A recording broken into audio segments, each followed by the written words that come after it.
अस्सलाम वालेकुम। उम्मीद है आप लोग सब खैरियत से होंगे। आपको मेरे सामने यहाँ वर्कटॉप पे कुछ अज्जा कुछ इंग्रेडिएंट्स नज़र आ रहे हैं। तो मैं आपको बता दूं, आज मैं ईद के हवाले से, क्योंकि ईद आ रही है तो सिर्फ गोश्त ही नहीं कुछ मीठा भी करना होगा। तो घर में मीठा बनाने के लिए मैं आपको एक नई रेसिपी दे रही हूँ। इसमें ब्रेड, वाइट ब्रेड का इस्तेमाल होगा। इसके साइड्स भी नहीं उतारे जाएंगे और ये जो कोने की ब्रेड होती है वो भी यूज़ करूँगी। इसको अभी मैं तोड़ के और इसको ब्लेंडर में डाल के, चॉपर में डाल के इसको ब्रेड क्रम्स बना लूँगी। ठीक है, ये पाउडर मिल्क है, ये दूध है, ये चीनी है, इलायची है और ये गार्निश के लिए बादाम पिस्ते हैं। ठीक है, तो हम ये बनाएंगे। आपको मैं स्टेप बाय स्टेप बताती जाऊंगी कि मैं क्या बना रही हूँ। सबसे पहले मैं इसको पीसेस करके इसका मैं वो बनाऊंगी ब्रेड क्रम्ब। फिर इसको भूनना है, ड्राई रोस्ट करना होगा, इसको अच्छा क्रिस्पी करना होगा। तो मैं जैसे जैसे करती जाऊंगी आपको दिखाती जाऊंगी। ठीक है, तो उम्मीद है आप मेरा साथ देंगे। मिलते हैं फिर। ये देखिए, ये मैंने क्रम्स बना लिए हैं ब्रेड के और ये मैंने पैन रखा है। इसमें कोई घी वगैरह कुछ नहीं डाला है। इसको ड्राई रोस्ट करूँगी ताकि ये क्रिस्प हो जाए। तो थोड़ा थोड़ा करके मैं इसको ड्राई रोस्ट करके फिर आपको दिखाऊंगी। ओके, ये 12 बड़े स्लाइसेस मैंने लिए हैं। ठीक है, तो उस हिसाब से मैं आपको सारी इंग्रेडिएंट्स बताऊंगी। ओके जी, देखें ये इस तरह से कंटिन्यूसली चलाते रहना है और इसको अच्छी तरह से क्रिस्प करना है। ठीक है, जो पतले पीसेस हैं वो ज़्यादा पहले गोल्डन हो जाएंगे और जो ज़रा मोटे पीसेस हैं वो लाइट ही रहेंगे। तो इट डजेंट मैटर, वो जब हम भूनेंगे सब एक साथ दूध और घी में तो सब एक जैसे हो जाएंगे। तो बस ये आपको ये देखना है कि कोई गीला ना हो। ठीक है, अगर कोई हिस्सा गीला गीला सा है और क्रिस्प नहीं है तो आप और भून लें, वरना फिर आप ये निकाल के और दूसरा बैच कर लें। ओके जी, ये देखें, ये मैंने सारे क्रम्स जो हैं अच्छी तरह रोस्ट कर लिए हैं। बहुत अच्छी तरह ये क्रिस्पी हो गए हैं और ये बिल्कुल सही इसका टेक्सचर हो गया है। ठीक है, अब मैं जो नेक्स्ट स्टेप है वो आपको दिखाती हूँ। ये मैंने बड़ी कढ़ाई रखी है, तो इसमें मैं 1 कप चीनी डाल रही हूँ और इसको कैरामलाइज करूँगी। ठीक है, जब ये कैरामलाइज, जो मुझे कलर चाहिए लाइट गोल्डन, जब वो लाइट गोल्डन हो जाएगा तो उसमें 3-4 टेबलस्पून पानी डाल दूँगी ताकि वो ना हो जाए, सख्त ना हो जाए। मैं उस स्टेज पे आपको दिखा दूँगी। तो अब मैं इसको पिघलने के लिए रख रही हूँ और फिर आपको दिखाती हूँ। ये फ्लैट बेस्ड कढ़ाई चाहिए, क्योंकि मेरे पास छोटी कढ़ाई फ्लैट बेस्ड नहीं है, वो डीप है और फ्लैट नहीं है। तो इसलिए मैं ये बड़ी वाली कढ़ाई यूज़ कर रही हूँ। तो आप भी देखिएगा कि फ्लैट वो हो ताकि आराम से ये इवनली इसको गोल्डन हो जाए। ये जो चीनी है, ये देखें हल्का सा गोल्डन हो गया है। आंच बहुत तेज़ नहीं रखनी है। ठीक है, अगर बहुत तेज़ आंच होगी तो ये जब पानी डालूंगी तो बहुत ज़्यादा छींटे उड़ेंगी। ठीक है, तो बस ये मैं आपको दिखाती जाऊंगी बीच बीच में कि क्या कलर होना चाहिए कैरामलाइज करने के लिए।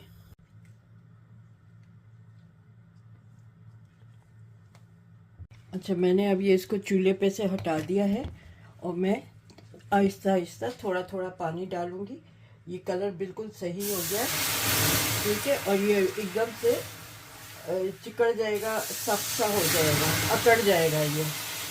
ठीक है, तो इसको ये देखें, मैं आपको फिर ये अब वापस चूल्हे पे ले आती हूँ और आपको दिखाती हूँ। ये देखें, ठीक है, ये बिल्कुल परफेक्ट कलर हो गया इसका। इसको थोड़ा सा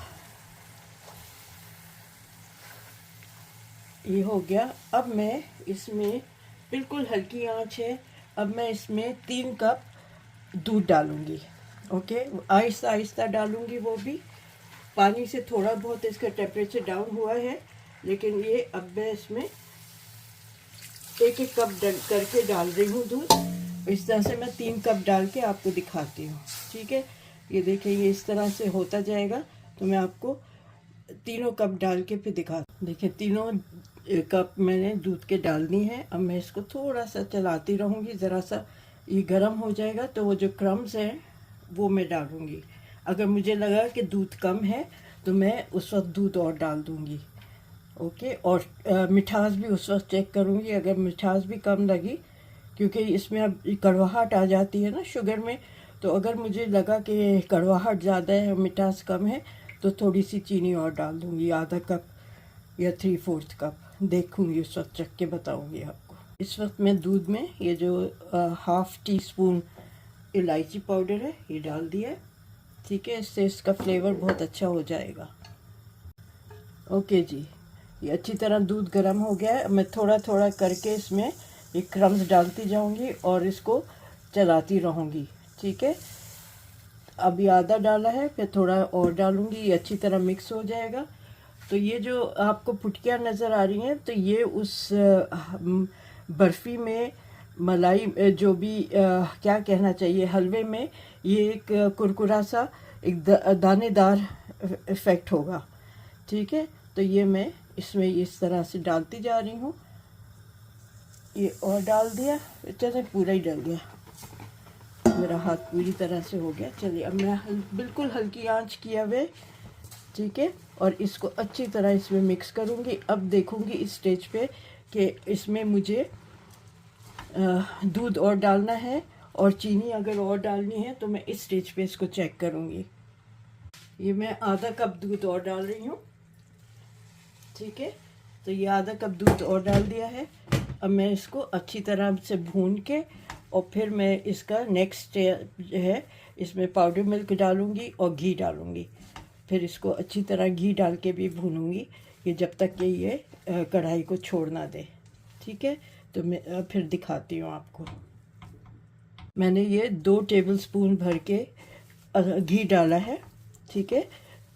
अब ये इसको अच्छी तरह भूनती हूँ, मिक्स अच्छी तरह हो जाएगा। क्योंकि देखिए ये कच्चा तो नहीं है ब्रेड, क्योंकि इसको भून लिया था। तो ये एक दफ़ा जब एक साथ आ जाता है तो ये बहुत जल्दी तैयार हो जाता है। इसको मैं अभी मीठा चख के फिर आपको बताती हूँ कि इसमें मिठास सही है या और डालनी है। मैं आधा कप चीनी और डाल रही हूँ, ठीक है,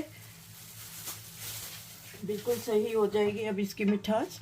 बहुत से लोग इस स्टेज पे ना वो नारियल का बुरादा भी डाल देते हैं, मुझे नहीं ज़्यादा पसंद। वो भी भून के, पहले से भुना हुआ होता है रोटी ब्रेड के साथ, और वो इस वक्त मिला देते हैं, लेकिन मुझे ज़्यादा नारियल अच्छा नहीं लगता है। ऑन इट्स ओन ये बहुत अच्छा लगता है। तो अब मैं इसको अच्छी तरह मिक्स करके दिखाती हूँ आपको। ये 1.5 कप पाउडर मिल्क है, ये डालने से खोए जैसा इफ़ेक्ट आएगा, ठीक है। इसमें अब लगेगा कि जैसे खोया मिला हुआ है। तो इसको भी अच्छी तरह से मिक्स करके करूँगी मैं, ठीक है। कुछ बादाम पिस्ते मैं अंदर मिला रही हूँ, बाकी और जो हैं वो मैं गार्निश करने के लिए ऊपर से करूँगी, मिलाऊँगी। ये मैं इसको अच्छी तरह मिला लूँ। ये अब देखें छोड़ रहा है। टोटल मैंने इसमें 4 टेबलस्पून घी डाला है। पहले मैंने 2 डाले थे, फिर एक और डाला, फिर एक और बाद में डाला, तो ऑल टुगेदर मैंने 4 टेबलस्पून डाले हैं। मैं ये 2 किलो के करीब होगा। और मैं ज़्यादा इसलिए बनाया है कि मैं जब लोगों के घर ईद मिलने जाती हूँ ना, तो अपने हाथ से बनाई हुई कोई ना कोई चीज़ लेके जाती हूँ। तो इसलिए ये मैंने इतना ज़्यादा बनाया है कि जब जाऊँगी विज़िट मैं ईद मिलने, तो अपने साथ ये लेके जाऊँगी लोगों के यहाँ। तो ये इसलिए मैंने बहुत ज़्यादा ये बनाया है, 2-2.5 किलो के करीब होगा, ठीक है। तो मैं आपको फाइनली अभी इसको निकाल के फिर दिखाऊंगी। इसको मैं ये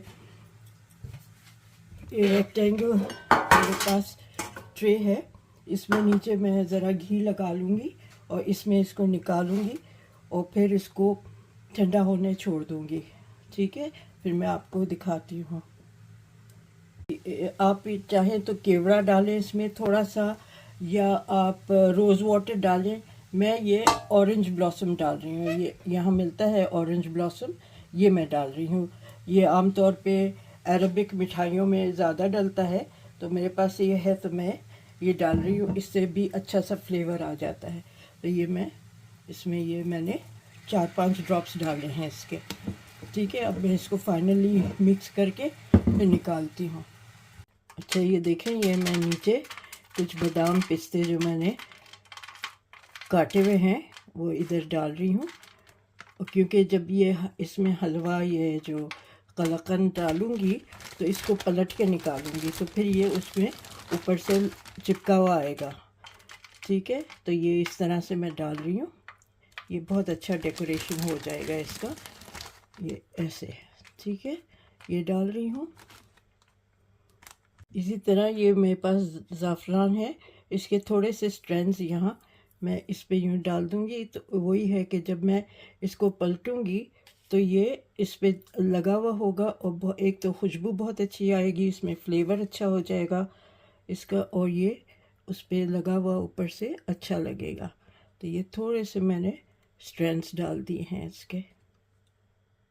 देखिए, अब मैं इसमें ये जो इसको इस तरह से डाल के और ये फैला लूँगी अच्छी तरह से, एक लेवल कर लूँगी इसका, पूरा लगा के आपको दिखाऊंगी।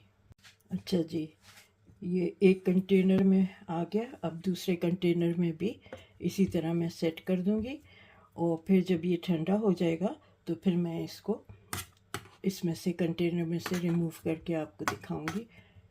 ठीक है, फिर वो सिल्वर वर्क लगा लूँगी और इसके पीसेस भी काट लूँगी उस वक्त।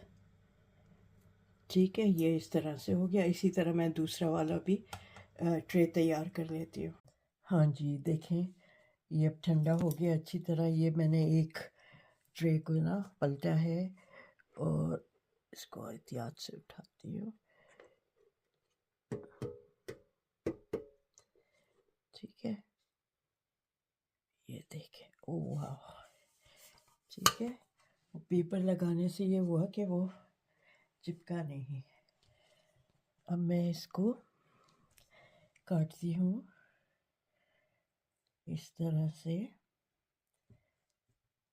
ऐसे काट के, क्योंकि मैं जैसे मैंने आपको बताया मैं इसको अपने साथ ले जाऊंगी जहाँ भी ईद मिलने जाऊंगी, तो फिर मैं कंटेनर्स में बॉक्सेस में इसको रखूंगी। ये इस तरह से करके मैं ये सब काट के आपको दिखाती हूँ फिर। अच्छा जी, मैं अब इस पे ये चांदी का वर्क लगा रही हूँ छोटे छोटे पीसेस करके। यहाँ इस पे हाथ पे चिपकता है, तो ये मेरे पास एक वो है, इससे लगा रही हूँ, आपको पूरा दिखाती हूँ लगा के। हाँ जी, ये it's ready to be served. This is how I would serve it. मैं इस तरह से अपने हाँ इसको सर्व करूँगी और इसी तरह इसको पैक करके ले भी जाऊँगी। ठीक है, 6-6 पीसेस करके ले जाऊँगी। तो आप बताएं आपको आज की मेरी रेसिपी कैसी लगी है। Very simple, very easy to make. और घर में कभी कभार ऐसा हो रहा होता है, अरे ये डबल रोटी रखी हुई है, कोई खा रहा नहीं है, चलो इसका क्या करें ख़राब ना हो। मैंने बहुत सारी ब्रेड क्रम्स तो बना के फ्रीज़र में बहुत रखे हुए हैं उस पे कटलेट्स वगैरह, चिकन वगैरह के लिए। तो ये बिल्कुल फ्रेश थी, 4-5 दिन पुरानी ब्रेड थी और मुझे ये फ़िक्र हो रही थी कहीं ख़राब ना होने लगे। तो फिर मैंने सोचा कि मैं इसकी ये मिठाई बनाती हूँ, कलाकंद। इट टेस्ट लाइक कलाकंद। वो जो पाउडर मिल्क मिलाया है तो उससे वो एक कलाकंद का इफ़ेक्ट आ गया है, और जो कैरामलाइज वो किया था शुगर को, उससे इसमें एक कलर आया है। तो उम्मीद है आपको मेरी ये रेसिपी अच्छी लगी होगी और आप लोग बनाएंगे और मुझे बताइएगा कि आपको कैसी लगी है। और सिंपल इजी टू मेक। और तो अगेन आपसे रिक्वेस्ट है कि आप मेरे चैनल को सब्सक्राइब करें, शेयर करें और लाइक करें और मुझे अपने फीडबैक से ज़रूर आगाह करें। मुझे बताएं कि आपको मेरी ये रेसिपी कैसी लगी है। आपके सामने मैंने स्टेप बाय स्टेप हर चीज़ दिखाई है। It's not difficult. उम्मीद है आप लोग बनाएंगे। जब तक कि मैं दूसरी रेसिपी लेकर आऊँ, आप अपना ख्याल रखें। Take care. अल्लाह हाफ़िज़।